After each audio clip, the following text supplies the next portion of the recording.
The military drone sat in the scrapyard, scorched black, its frame twisted, worth nothing more than a few thousand scrap dollars to anyone watching. But when ambitious CEO Evelyn Langford bought it to showcase her bold vision for defense technology, single father Mason Reed went still. Beneath the burned plating carved by hand was a name no factory stamp could explain: Grace. It was not a serial code. It was the final signal left by a friend who died on a mission Mason had been forced to bury in silence for 7 long, haunting years, a silence about to break. The auction floor stretched across an old hangar outside Reno, where rows of decommissioned military hardware sat under cold fluorescent light, waiting for buyers who saw scrap where soldiers had once seen survival. Private defense contractors filled the aisles that morning, each hunting for forgotten technology they could repurpose, rebrand, or quietly strip for parts. Evelyn Langford arrived with the kind of presence that made conversations pause, trailed by a small army of lawyers and engineers from Langford Aerotech, her tailored coat a sharp contrast against the dust and rust around her. Her company was bleeding. A major defense contract had collapsed months earlier, taking with it the confidence of investors who once treated the Langford name as untouchable, and Evelyn had come searching for something bold enough to reverse the narrative before the board lost patience entirely. Near the center of the floor sat a drone unlike anything else on display, its body scorched black and folded inward as though it had survived an explosion rather than simple wear. Engineers walked past it without a second glance, murmuring that the housing alone wasn't worth the shipping cost, let alone the components buried somewhere inside its ruined frame. Carter Voss, Langford's chief operating officer, saw something else entirely. He leaned toward Evelyn with the practiced charm of a man who had built his career on packaging weakness as opportunity, suggesting that buying the wreck and parading it as a symbol of fearless innovation would generate exactly the kind of headline the company needed. A CEO bold enough to resurrect the unwanted, he said, was a story the press would not be able to resist. Mason Reed stood several rows away, dressed in a faded work jacket with grease still drying on his knuckles, there only because a supplier had tipped him off about a pallet of cheap circuit boards worth scavenging for his freelance repair business. He kept to himself the way he always did at events like this, watching the wealthier buyers move through the aisles like they owned the air around them. He barely noticed the burned drone until a forklift operator shifted its frame to load it onto a flatbed, rotating the hull just enough to expose a section near the core compartment that most people would have dismissed as another scorch mark. Mason's stomach tightened in a way he hadn't felt in years. The pattern of damage near that compartment wasn't random, and the seam beneath it carried a manual marking he recognized instantly, the kind etched by hand rather than stamped by any factory machine he had ever worked with. He forced his expression still, the old discipline returning before he even decided to use it, while across the floor Evelyn placed a bid on the drone that made several onlookers actually applaud, certain they were witnessing nothing more than clever theater. When the gavel fell and the sale was confirmed, Evelyn turned briefly toward the crowd, satisfied with the calculated risk she believed she had just taken. Her eyes caught Mason's instead, lingering on the unreadable focus on his face as he stared at the drone being secured for transport. She asked, almost offhand, whether he knew anything about military hardware. Before Mason could answer, Carter stepped between them with a dismissive laugh, explaining that the man was simply a freelance repair technician, not worth the CEO's time. Mason said nothing in his own defense. He only offered a quiet observation that some things called scrap weren't worthless at all, only inconvenient to certain people who preferred them buried. The remark landed harder than he intended, and he saw something shift behind Evelyn's composed expression, a flicker of curiosity she didn't get the chance to chase, because Carter was already guiding her toward the next aisle with practiced urgency. Mason watched the flatbed roll the drone toward a waiting Langford transport truck, his jaw tight, his mind already pulled 7 years into the past toward a memory he had spent every day since trying not to revisit. Mason Reed lived a quiet life on the edge of a small suburb, the kind of street where neighbors recognized his truck more than his face, since he rarely lingered outside long enough for conversation. He made his living repairing electronics that other people had given up on, generators, control panels, old guidance systems that wealthier clients no longer wanted to throw away. He was good at it in a way that went far beyond ordinary skill, particularly when it came to circuitry tied to flight control and sensor arrays, though almost no one in town knew why a small-town repairman understood drone hardware as fluently as he understood his own hands. His past belonged to a classified military drone program that had been sealed away after an incident the official record described only in the coldest possible language. Years earlier, Mason had worked alongside Logan Pierce, a field engineer with a sharp mind and an even sharper sense of right and wrong, the kind of friend who felt more like family than colleague. On their final mission together, a prototype reconnaissance drone lost control mid-flight, and Logan did not survive the resulting crash. Mason was pulled from the wreckage with injuries that healed far faster than the guilt that followed, and within days he was handed paperwork attributing the failure to a maintenance error, paperwork he was pressured into signing under threat of prosecution for mishandling defense secrets. He left that world entirely after that, choosing a smaller life on purpose, one where nothing he touched could explode in someone else's hands. His daughter was the quiet center of that choice, though he rarely spoke of her, content to let her remain a private reason rather than a public detail in a life he had deliberately made unremarkable. In a metal box he kept locked in his closet, he still held a handful of scorched components, a few old photographs of his technical unit, and a single scrap of paper bearing 2 words that meant nothing to anyone else: Grace Protocol. Grace was not simply a name. It was the designation Logan had given to a final safeguard system he designed himself, a layer of protection meant to prevent any drone from being hijacked mid-mission no matter who tried to seize control of it. Mason had always believed that particular drone, the one carrying Logan's last work, had been destroyed completely by the military years ago, dismantled and erased the way classified failures usually were. Seeing it resurface at a public auction made no sense, and the longer he sat with that fact that night, the more it gnawed at something he had buried on purpose. Sleep didn't come easily. He kept replaying the last transmission he'd ever heard from Logan, a fractured radio message sent moments before the crash, warning that if anyone ever found the name burned inside the wreckage, the truth would still be alive even if he wasn't. Mason understood now, with a clarity that frightened him, that the drone Evelyn Langford had purchased wasn't ordinary scrap at all. It was the only surviving piece of evidence that the accident which took Logan's life had never been an accident in the first place.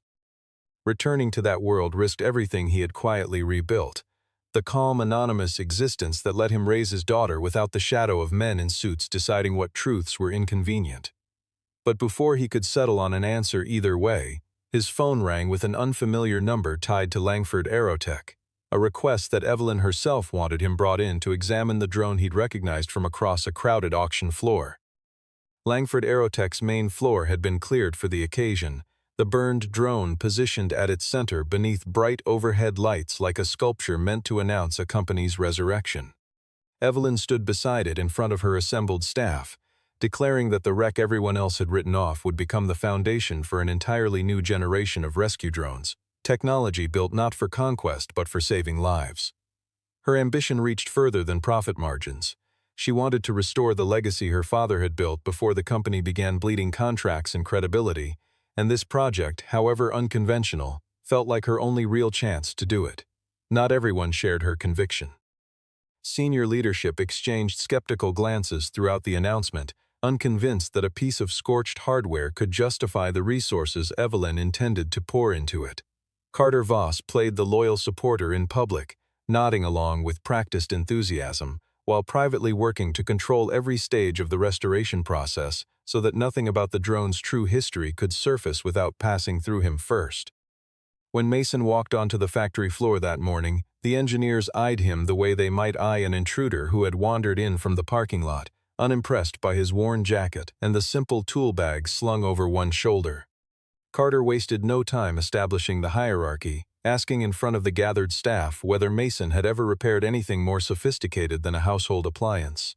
Mason absorbed the insult without flinching, offering no retort, his calm unsettling in its own quiet way. Evelyn studied that silence carefully, caught somewhere between suspicion and genuine curiosity about the man Carter seemed so eager to diminish.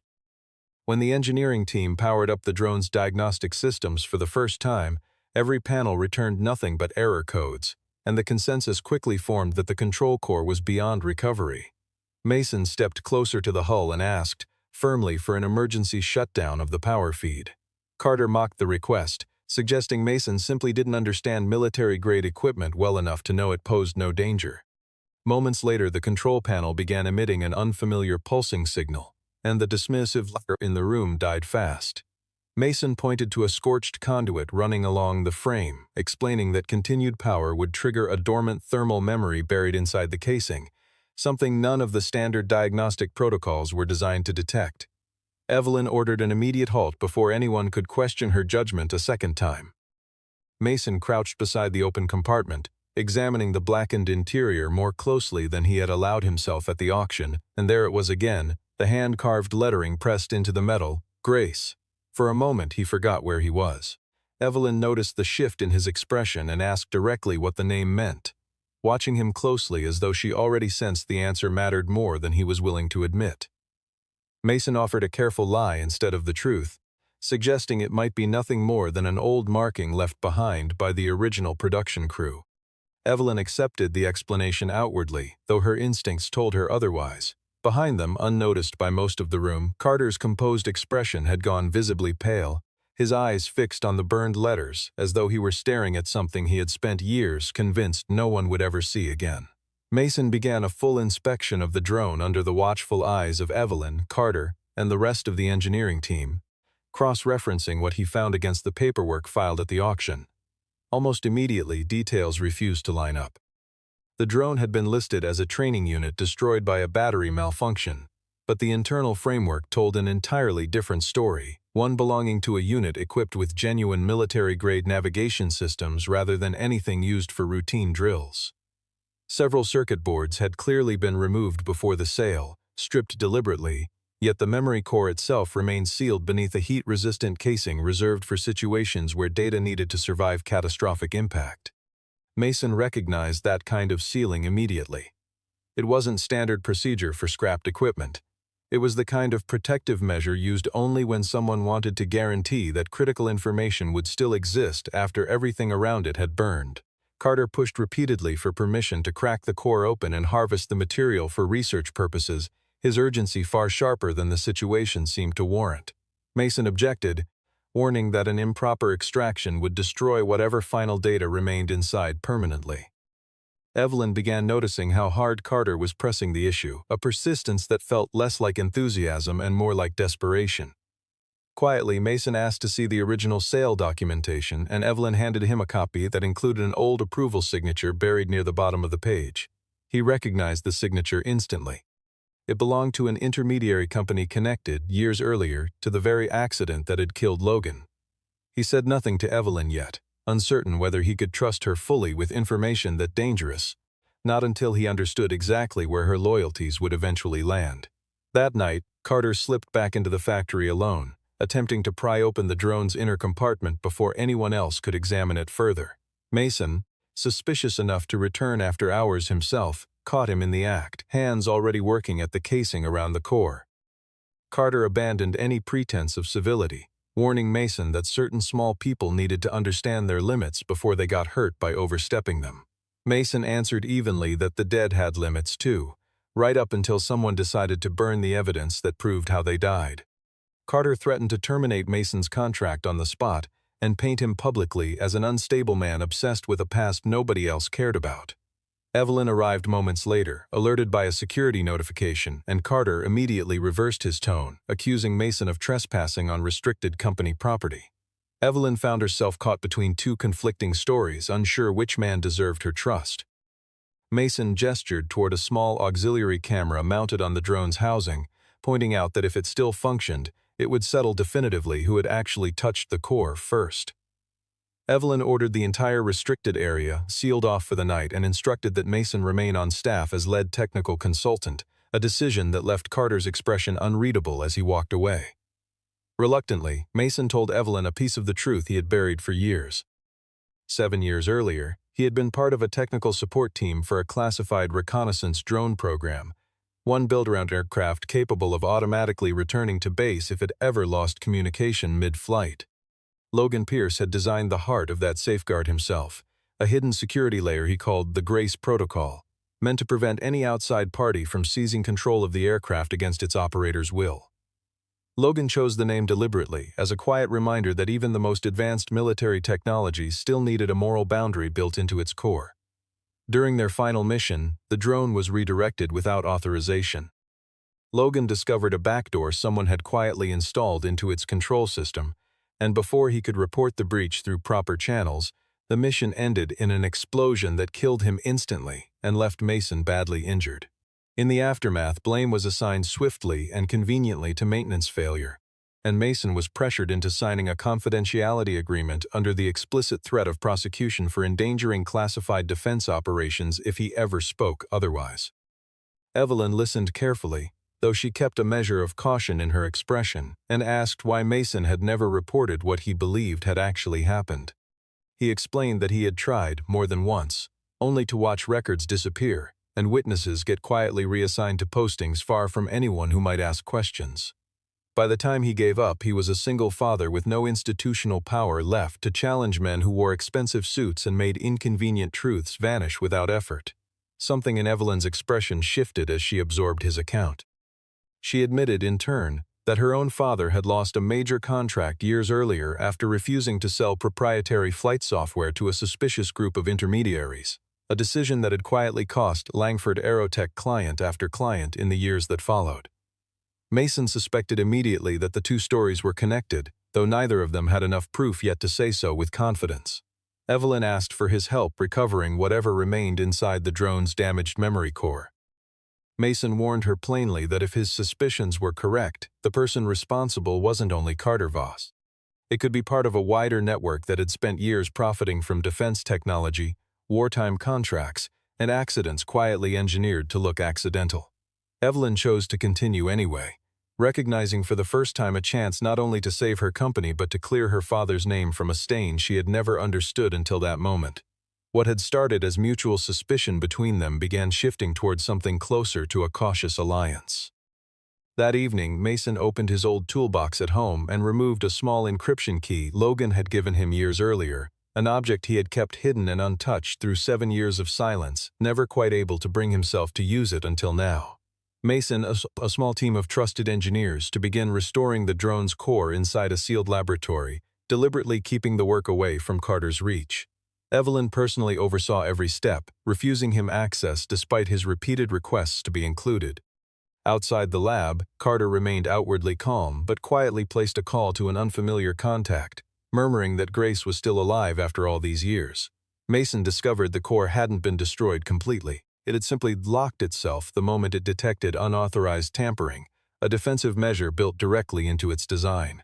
Using the encryption key Logan had left behind, he managed to break through the first protective layer. The screen flickered to life with fragmented data, mission maps, flight coordinates, and the final control log recorded before the crash. The records showed clearly that the drone hadn't gone down because of any technical failure at all.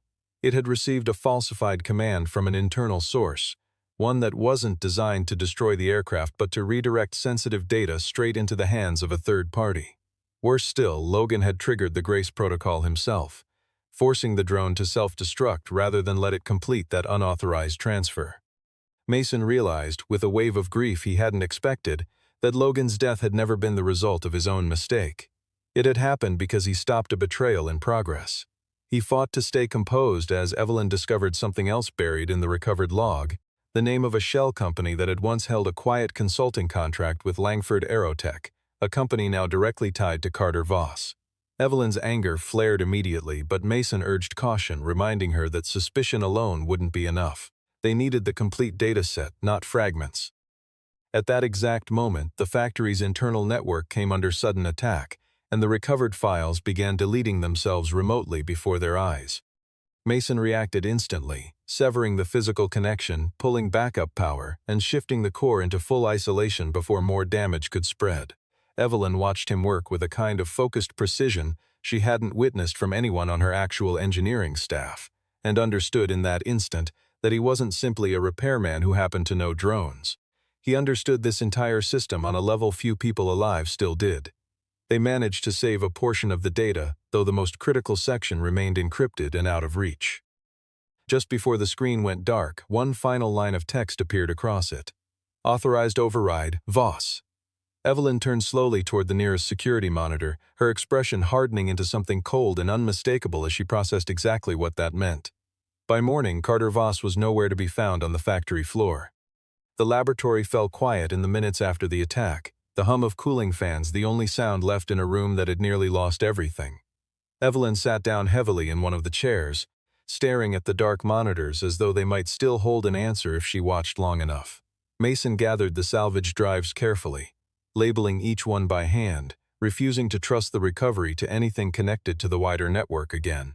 He understood now that whoever had tried to wipe the data wasn't guessing at its location. They had known exactly where to strike and exactly when. Evelyn finally broke the silence, asking quietly whether Mason had expected something like this from the very beginning. He admitted he had feared it, though hope had kept him from saying so out loud. 7 years of silence had taught him that people willing to falsify a mission report were rarely careless enough to leave loose ends unguarded for long. The two of them sat together in the dim laboratory long after the rest of the staff had gone home, neither willing to leave the recovered fragments unattended until a more secure location could be arranged for the night. By the following morning, news outlets were already reporting that Langford Aerotech had allowed an unstable former military contractor unsupervised access to sensitive defense hardware. Mason's name leaked within hours, his old accident twisted into something unrecognizable, framed as proof of instability rather than tragedy. Carter appeared before the board of directors that same day, accusing Mason of manipulating Evelyn in order to steal proprietary technology for his own gain. Panic spread quickly among the executives, all of them terrified that any connection to sealed military data could trigger a federal investigation capable of destroying the company outright. Evelyn was pressured into suspending the entire drone project and dismissing Mason immediately. He took the news without surprise, having been discarded this exact way once before by people who valued convenience over truth. Evelyn stood caught between two impossible choices: protecting her company by sacrificing a man she barely knew, or trusting him against the wishes of everyone around her. Carter presented manufactured evidence to support his case, a security clip showing Mason entering the factory late at night, carefully edited to remove the footage of Carter prying open the core himself just minutes earlier.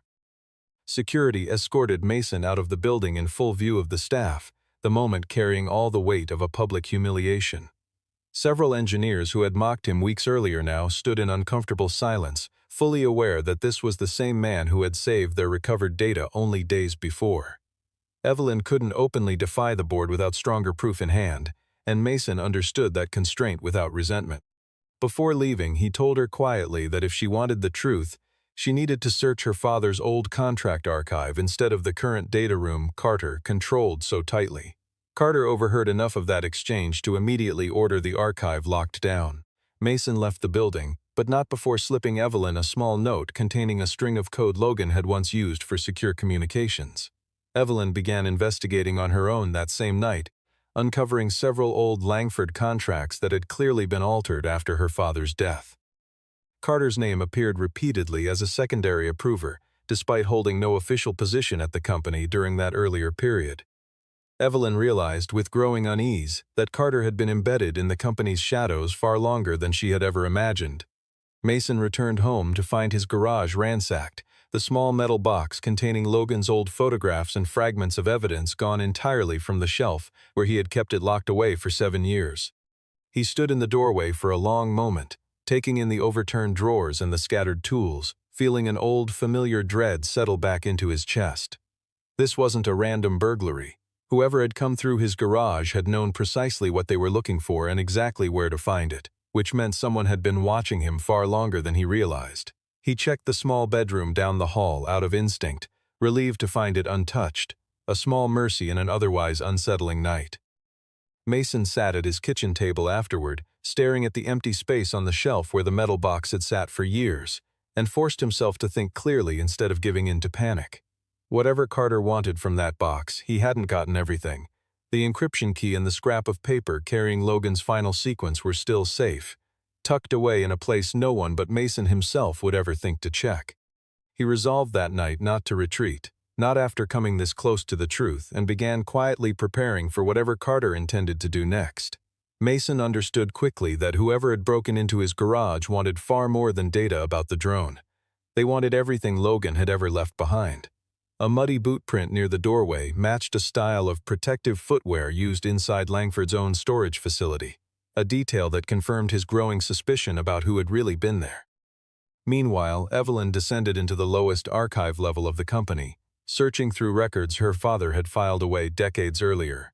She found an internal report he had written, warning about a covert program quietly selling military drone technology through an intermediary firm, a report that had never reached anyone outside the building because it had been deliberately intercepted. The man who blocked it was Carter Voss, working at the time as a strategic advisor for one of Langford's defense partners. Evelyn finally understood that her father hadn't lost his major contracts through weakness or outdated thinking. He had been isolated and pushed aside because he tried to stop a betrayal already underway. The realization hit harder than she expected, years of quietly resenting her father's caution suddenly collapsing into grief and guilt she hadn't been prepared to feel. Carter found her there himself, no longer bothering to disguise his intentions. He told her almost casually that her father once had a chance to join something far larger than ethics could justify refusing, and chose principle over power instead. Evelyn found herself trapped as Carter locked the archive door and seized the hard drive containing her father's files. Mason arrived in time, having traced a signal from the encrypted code he'd given her earlier, and without resorting to any dramatic confrontation, used his understanding of the factory's internal systems to unlock a side entrance and pull Evelyn safely out of the room. Carter fled the scene but in his haste dropped an old access device. Mason examined it and discovered it carried clearance levels higher than even the CEO's own credentials, undeniable proof that a hidden tier of control had existed inside Langford Aerotech for years without Evelyn's knowledge. She realized then that her own company had been compromised from somewhere deep inside its own walls for far longer than she ever suspected. Mason explained that the Grace Protocol might not exist only inside the drone itself. Logan may have backed it up somewhere within an old Langford testing contract from years before. If they could locate that backup, they would finally have proof strong enough to expose everything. Evelyn decided to organize a public restoration demonstration before the board and a government oversight representative, pretending the goal was simply to salvage the failing project. In truth, she and Mason intended to use that exact stage to force Carter into the open. Mason offered one final thought before they parted for the night, that a traitor always returns to the place where he believes he erased every trace of himself.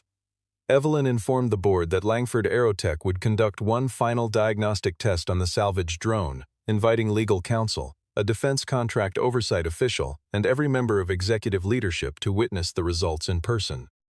Carter, believing Evelyn was simply making a desperate attempt to save face, returned to the building determined to control the demonstration from the inside. Mason reappeared as well, reinstated by Evelyn as an independent technical consultant despite Carter's furious objections that he posed an unacceptable security risk. Evelyn calmly insisted that everything be recorded in full view of the room. The drone sat at the center of the hangar, still scorched and misshapen, though Mason had rebuilt a temporary connection inside the damaged core over the previous days. The engineering staff split quietly into two camps, some trusting Mason's judgment, others still wary of crossing Carter openly. Mason began activating each restoration layer one at a time, and the overhead screen filled with fragments of old mission data heavily corrupted but unmistakably real. Carter, working unnoticed through his hidden access device, attempted to push one final deletion command into the system. Mason had already anticipated exactly that move. He allowed Carter to believe the command had succeeded while quietly redirecting it into a trap built directly into the Grace Protocol's architecture. The moment Carter entered his highest-level clearance code, the system silently recorded his true identity behind that intrusion. Seconds later, the large screen above them displayed a complete history of unauthorized access, confirming that Carter Voss had issued the falsified command that doomed the mission 7 years earlier. The hangar fell into stunned silence. Carter tried denying it outright, insisting the data had been fabricated by Mason to frame him. Mason triggered the second recovered layer, a final audio recording of Logan Pierce's voice, calmly explaining that someone within the chain of command had sold control of the drone to an outside party, and that he was activating Grace specifically to prevent it from reaching the wrong hands. Evelyn looked directly at Carter, finally understanding the full scope of what he had done, destroying her father's reputation, killing Logan, and burying Mason beneath 7 years of false blame. Carter's composure shattered completely. He lunged for the access terminal, attempting to physically destroy the drone's core before security could reach him. Mason intervened quickly and without unnecessary force, allowing the guards to restrain him without further incident. But an instant later, the drone's systems unexpectedly reactivated on their own. Carter laughed, half unhinged, declaring that Grace was no longer a safeguard at all, that he had turned it into a self-destruct switch instead. The unit began overheating rapidly, its auxiliary battery surging toward failure, raising the very real threat of fire spreading through the entire hangar. Panic rippled through the crowd as alarms began blaring. Mason understood immediately that disarming it would require reaching into the inner core by hand, into a section where the temperature was already climbing toward dangerous levels. Evelyn ordered an evacuation, but Mason refused, warning that if the drone exploded, the truth contained inside it would be lost along with everything else. With red emergency lights flashing across the hangar and the warning siren rising around him, Mason stepped toward the shuddering wreckage one final time. Mason pulled on a makeshift protective suit, knowing there was barely enough time left to matter. He climbed into the technical compartment beneath the drone's body, the same section that had been scorched in the original accident years earlier. Alarms continued screaming through the hangar as the remaining staff were pushed back behind a safety line.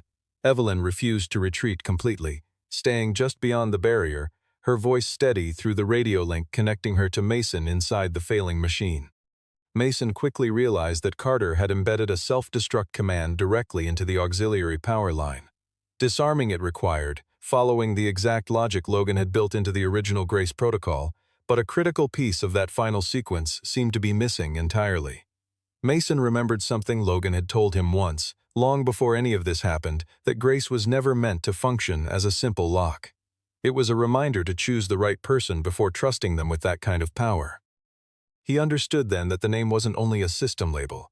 It was a personal cipher, one that could only be unlocked by someone who had once held the original key without ever trying to seize control for himself. Mason entered the sequence preserved on Logan's old scrap of paper. The system requested manual confirmation through a hidden command etched somewhere on the drone's frame. Looking again at the burned letters spelling Grace, he noticed the characters weren't perfectly aligned, and realized each letter corresponded to a specific hidden mechanical switch concealed beneath the outer plating. He activated them one after another in careful order while the temperature inside the compartment continued climbing. Evelyn's voice cracked over the radio, urging him to get out if he couldn't finish in time. Mason told her plainly that he had spent 7 years running from the truth, and he wasn't going to run from it again. He triggered the final switch only seconds before the auxiliary battery would have failed completely. The drone went silent. After a long, breathless pause, the core restarted itself in a stable, secured mode, and the recovered data finally displayed in full across the overhead screen, the falsified commands, Carter's digital signature, and the original report Evelyn's father had tried desperately to send years earlier. Logan Pierce was cleared of every accusation that had followed his death. Mason's name was cleared as well. The oversight official ordered the entire dataset sealed for a formal federal investigation. Carter was led away in restraints, still insisting weakly that everything he had done was necessary to keep the company alive. Evelyn answered without hesitation that a company saved through betrayal was never worth saving in the first place. Mason climbed out of the compartment with a mild burn across one hand, his face exhausted but calm in a way it hadn't been in years. Evelyn looked at him differently now, no longer as a contractor she had hired on a whim, but as the man who had rescued her father's legacy and restored the honor of someone who had died trying to do the right thing. Before leaving the hangar, Mason rested his hand briefly against the scorched hull and said quietly, almost to himself, that it was finally over. Weeks later, the investigation widened far beyond anything the board had initially feared. Carter Voss and the shell network tied to him were fully exposed, their years of quiet manipulation laid out in documents that no longer carried any ambiguity. Langford Aerotech lost a number of short-term contracts in the immediate fallout, but slowly regained something more valuable than revenue, genuine public trust, earned the moment Evelyn chose to disclose the company's failures openly rather than bury them the way Carter once had. At a press conference held outside the same hangar where everything had unraveled, Evelyn refused to take personal credit for uncovering the truth. She told the assembled reporters plainly that the truth had been found by a man the system had once cast aside completely. Mason was offered a prominent position back in the defense technology field, with a substantial salary and the kind of professional reputation he had lost 7 years earlier. He hesitated before accepting anything. The industry that had taken his closest friend and nearly destroyed his own life still carried weight he wasn't sure he wanted to carry again. Evelyn didn't pressure him. Instead, she proposed something different entirely, a new civilian rescue drone division built specifically to repurpose old technology for search and recovery missions, wildfire response, flood relief, and emergency aid in places too remote for traditional rescue teams to reach quickly. The idea moved Mason in a way he hadn't expected, the thought of transforming a machine once weaponized into something built purely to save lives instead. He agreed to join, on the condition that every system going forward include an independent ethical safeguard, ensuring no single person could ever hold unchecked control over it again. Evelyn accepted without hesitation, and the new initiative was given a name that needed no explanation to anyone who had lived through the previous months: the Grace Initiative. Mason visited Logan's grave not long after, placing a cleaned fragment of the old drone's casing beside the headstone. He told his friend quietly that he hadn't died because of failure, but because he had stopped a betrayal before it could finish unfolding. Evelyn stood a respectful distance away, allowing him that private moment without intruding. The cemetery was quiet that afternoon, the kind of stillness that made 7 years feel both impossibly long and strangely brief at once. Mason knelt beside the headstone and brushed a few fallen leaves away from its base, his fingers lingering on the carved letters of his friend's name. He spoke softly, telling Logan about the new division, about the rescue drones, about a company finally willing to build something honest instead of profitable. He admitted, too, that he had been afraid for years of letting anyone else see how much that loss had cost him, and that fear had quietly shaped every decision he made since. When she finally approached, she handed him a new contract, not one meant to own his time or his loyalty, but an invitation to help build something worth building. Mason signed it, this time entirely by his own choice, with no threat hanging over his shoulder and nothing left buried beneath silence. The scorched drone that had once been dismissed as worthless scrap now sat displayed in the Langford lobby, no longer a relic of destruction, but a quiet reminder that truth could be burned without ever truly dying. A year later, the Grace Initiative unveiled its first completed rescue drone before a small crowd gathered near the same hangar where everything had nearly ended in flames. The aircraft carried none of the menace of a weapon, designed instead to fly directly into dangerous terrain, locate survival signals, deliver medical supplies, and support rescue teams working in places no road could reach quickly enough. Evelyn was no longer the kind of executive who chased headlines for the sake of appearances. She had become someone willing to confront the darkest corners of her own company rather than hide from them. Mason was no longer a man bowed under the weight of his own past either. He remained quiet, modest in the same way he had always been, but he no longer flinched at the mention of Logan's name or the program that had once cost him everything he valued. During the public flight demonstration, a reporter asked him directly why he had chosen to return to a field of technology that had once nearly destroyed his life. Mason answered simply that technology itself carried no conscience, but the people who built it carried the responsibility of giving it boundaries. Evelyn watched the new aircraft climb steadily into the open sky, remembering the day she had bought a pile of burned scrap purely out of ambition, with no understanding of what it truly contained. She understood now that without Mason recognizing a single carved name inside the wreckage, she might have unknowingly resurrected something far closer to a weapon of betrayal than a meaningful legacy worth preserving. She thought often, in the months that followed, about how close everything had come to slipping past her entirely, how easily she might have walked past Mason on that auction floor the way everyone else had, dismissing him as nothing more than a man with grease on his hands. Instead, that brief exchange had unraveled a conspiracy that had quietly shaped her family's company for years without her ever knowing it existed. She no longer measured success by headlines or contract values alone, but by whether the people building her company's future could be trusted with the responsibility that came with it. The closing image lingered on a small plump mounted beneath the original drone displayed in the Langford lobby.